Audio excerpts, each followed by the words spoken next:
Hello, bonjour. Aujourd'hui, on va parler d'un grand homme de la musique française. On va parler de quelqu'un qui était extrêmement talentueux, qui était un génie, on va dire, de la musique.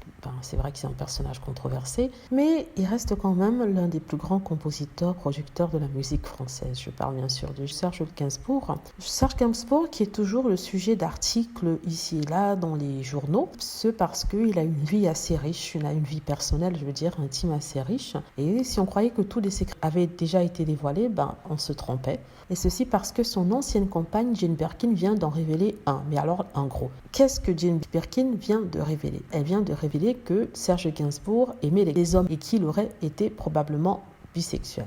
C'est une confession surprise de Jane Birkin. Elle est bien placée pour le savoir puisqu'elle a vécu plus d'une dizaine d'années avec lui. Dans L'homme à femme, le surnom qu'on lui avait donné était en fait bisexuel. C'est dans un chapitre intitulé Une façon élégante d'Arthur Dreyfus que Arthur Dreyfus cite Jane Birkin. Serge aimait toujours les garçons qui chantaient dans les chorales. Il aimait les garçons. D'ailleurs, c'est un côté de lui ambigu. L'auteur apporte en fait les propos que lui-même Serge lui aurait donnés.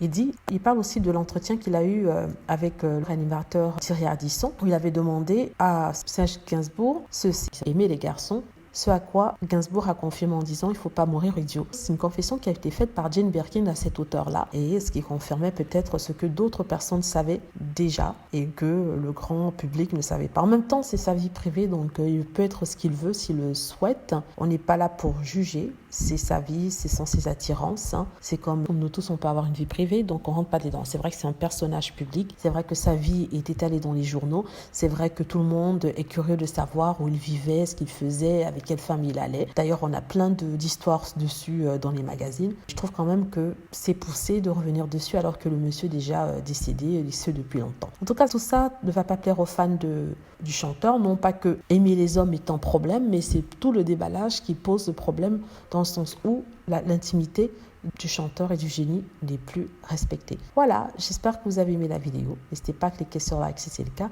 à vous abonner pour plus de vidéos et à cliquer sur la petite cloche afin d'être averti lorsque je poste une nouvelle vidéo. Merci.